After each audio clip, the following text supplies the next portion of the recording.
Thanks. Even with this great weather we're seeing right now, Fulton County is still under a travel advisory, and the reason, potholes. WSBT-22's Patrick Roth was in Fulton County today, and Patrick, we're not talking about your normal potholes here. That's right, Bob. This is what people in the highway department call road blow-ups because, well, looks like the road blew up. And this is a big problem on secondary country roads. It's already shut down some roads, and now the highway department says all they can do is wait for drier weather. It's the time of the year when you'd expect to have to deal with potholes. And Fulton County is certainly dealing with its fair share of those this year. But they're also dealing with something far more serious. The other issue that we're having is that as that thaw comes and those secondary roads get spongy, the roads start breaking up. It makes it so bad you can't even drive through. Actually, this road is closed for the time being. I got about 3 or 4 roads just about like this throughout the county. As the soil under the road starts to thaw, the people driving over the road wind up serving as a sort of pump.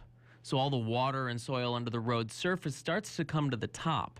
And it's actually fairly common on more rural roads, but not anything on this scale for quite some time. I mean, you always have your little skims and your little blowouts, but as far as having roads I had to close, 2 or 3, roads I had to close, I've not had it that bad for the last couple of years. There are about 4 or 5 miles worth of roads dealing with these kind of blowups. But the problem is that the roads are in such bad shape that there's not a lot of repairs that can be done right now. And it's going to take some time for those workers out at the highway to be able to go out and repair those roads and get them back to a safe status. We'll get it fixed just as quick as we can. I mean, as soon as it dries out, we couldn't even drive a dump truck down here to fix them now, or the dump truck could be getting stuck. So as soon as it dries out, we'll get a dump trucks and the backhoes and stuff in here and start.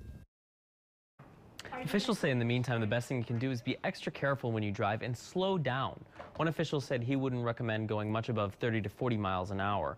But the good news is that even at night, these patches of highway are pretty easy to spot, and that should make them even easier to avoid. At the live desk, Patrick Roth, WSBT 22 News.